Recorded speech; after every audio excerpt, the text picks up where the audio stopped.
Hey, Eagle Run 23 here. Welcome back to the channel. Let's talk about part 2 of this build and let's check out the group sizes that we got. So in that configuration, when it was originally, I tried everything. I went through and swapped out parts, and I messed with the optic and the mount, making sure everything was solid. Everything just led me back to that barrel, and I thought the barrel was trash this whole time. So it's been a couple of months, but I did have it shooting. I've taken it to the range probably 3 or 4 times now, and it probably has maybe a couple hundred rounds through it. Not very high on the round count, but I'll tell you, I really like the direction that it's going, and it's making me want to start reloading something for it, since we haven't jumped off into 223 reloading yet. On these targets, I was shooting 2 different guns. You'll see that video at another time, but I want to just direct you here to my best group of the day. This was at 50 yards. And that was right here, and I marked it as the Bushnell. The other ones are marked as the red dot. The Bushnell shot a great group. Contrary to popular belief, I do know how to measure a group size. You just need to get to the middle there, and you can mark it out. So as you can see right there, we are a 0.59 group, maybe. Yeah, 0.9, not 0.6. 0.95 group there. And that was my best group of the day. So at 50 yards, I've heard that you double this to 100. That's kind of a recipe that we kind of go with. Realistically, I should have just taken it to the 100-yard range. And now that we know what this gun's capable, I'll just do some 100-yard testing with it. And we might even see if we can stretch it out a little bit further. But cheap optic, crappy barrel, half-inch group, not too bad at all.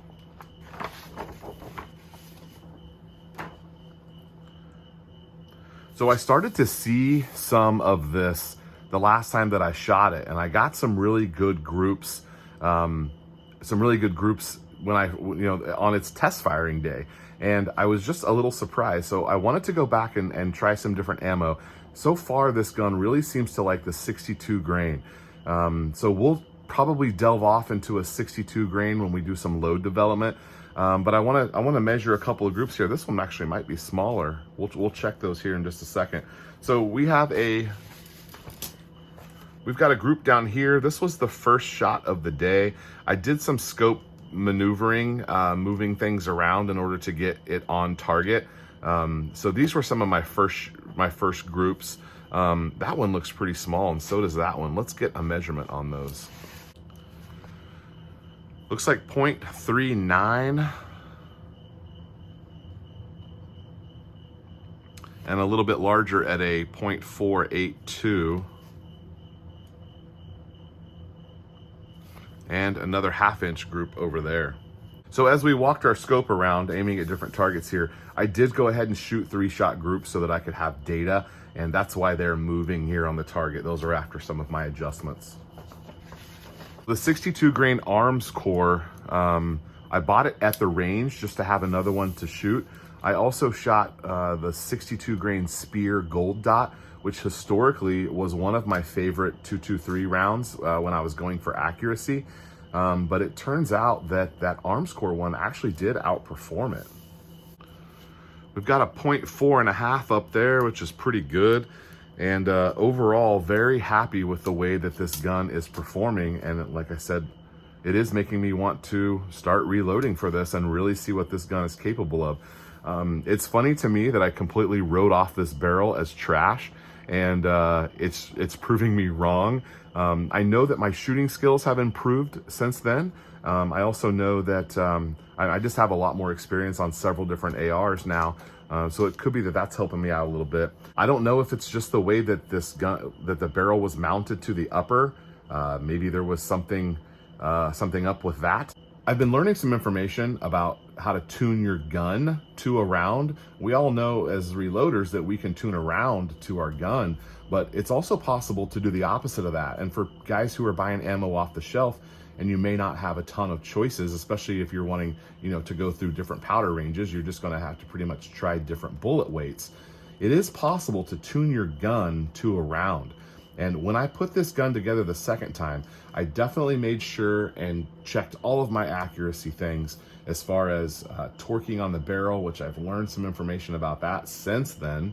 In addition to that, I did lap the upper receiver so that it had a flat, true surface for the barrel to mate to.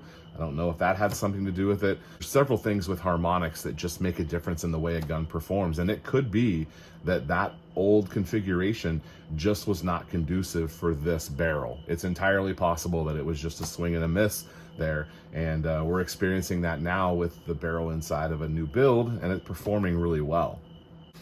So after we shot all of our rounds, I did leave the gun sighted in right here. I'm a little bit low, but that's where I left it as far as the settings and everything on the optic. I did a lot of dialing today to try to get it tuned in, and we tested quite a bit of ammo, and so far so good. And I'm really excited to have a gun that I kind of wrote off as a really well performing gun.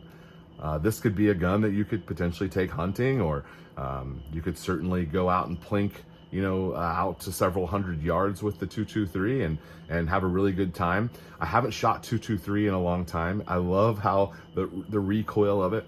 It was nice to be reminded of that 223 recoil. Just a nice little bounce there, and you can see you never lose anything in the optic. So had a really good time at the range today, and I'm glad to share with you that our problem child may be a superstar and we just didn't know it. All right, Eagle Run 2-3. We'll see you next time.